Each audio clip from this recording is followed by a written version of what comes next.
Vous écoutez Radio Plus. La parole au langage. Une chronique proposée par Anne Jansan.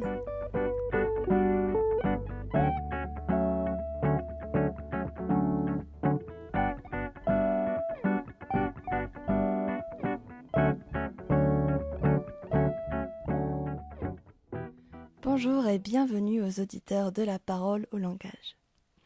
Aujourd'hui, nous nous intéressons au créole. Contrairement à ce que l'on pourrait penser, le mot créole peut ou a désigné, selon le CNRTL, je cite, « une personne qui est de race blanche, d'ascendance européenne, originaire des plus anciennes colonies d'outre-mer ». C'est ensuite que le sens de personne de couleur noire créole dans les colonies et non en Afrique prend place. Étymologiquement, créole vient du latin creare signifiant élevé. On peut donc comprendre que la personne créole est élevée en quelque sorte sur place, donc dans les colonies d'outre-mer. Dans les Antilles françaises, on dira béké pour désigner les créoles blancs. En cherchant l'origine du mot béké, j'ai trouvé en tout 3 possibilités. Il serait soit un terme africain désignant les Européens, thèse avancée largement, soit une expression déformée, les blancs des quais, soit cela viendrait de la prononciation des initiales BK, blanc créole.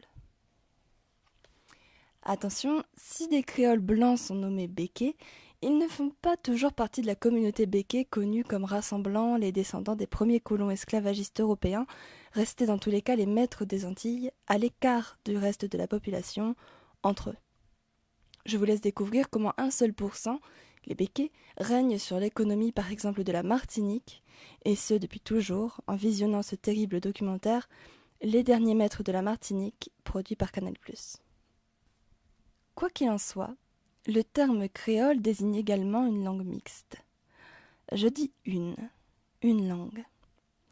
Ian Hancock, docteur en linguistique au Texas en 1977, compte 127 créoles.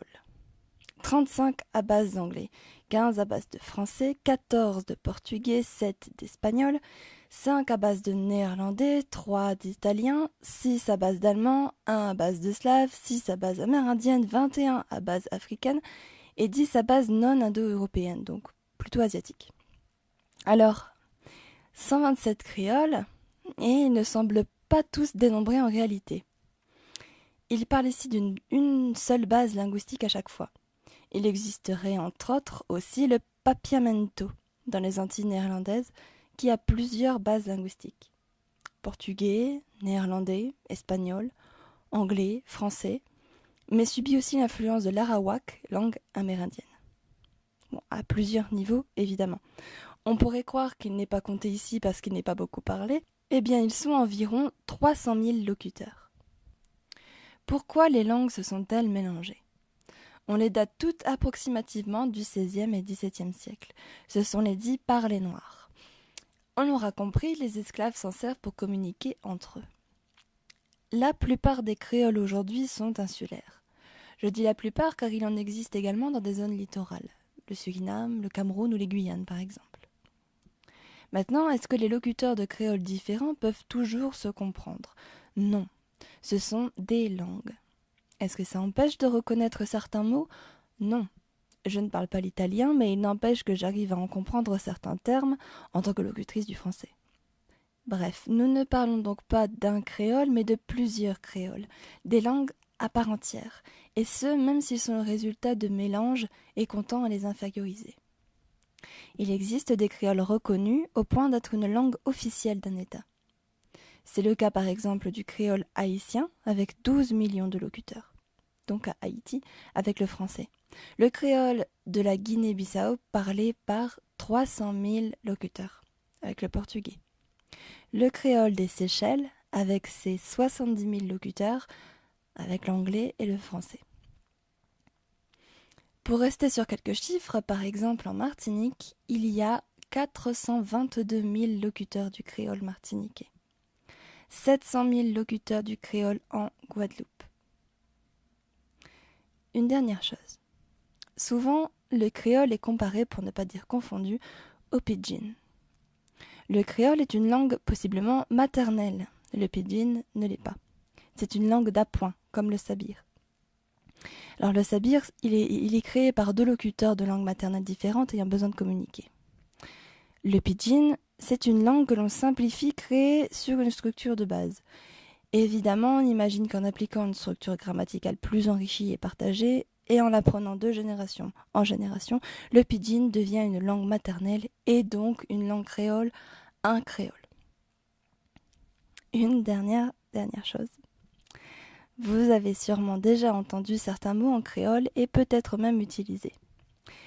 Le boug ou le chacal pour signifier le mec. C'est quoi le bail? Pourquoi de neuf?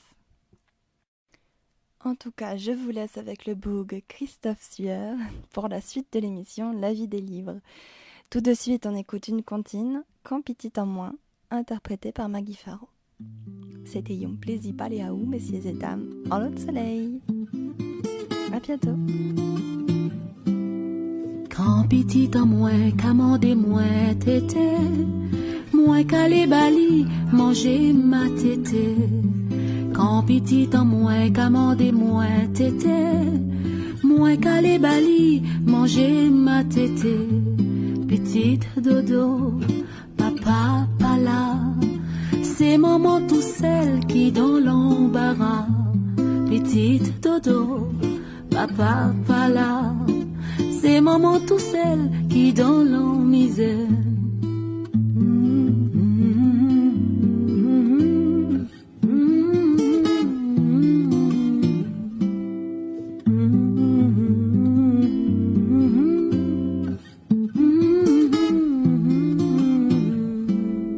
Depuis bon matin, papa allait la pêche, il laissait maman qu'a fait la fumée. Depuis bon matin, papa allait la pêche, il laissait maman qu'a fait la fumée. Petite dodo, papa pas là, c'est maman tout seul qui dans l'embarras. Petite dodo, papa pas là, c'est maman tout seul qui dans la misère. Dodo petite.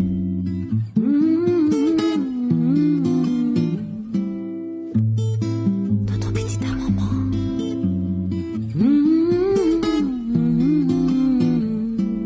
Depuis bon matin, papa descend en ville, il laissait maman qu'a filer les aiguilles.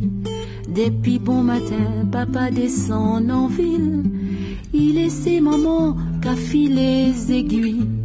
Petite dodo, papa pas là, c'est maman tout seul qui dans l'embarras. Dodo petite, papa pas là, c'est maman tout seul qui dans la misère.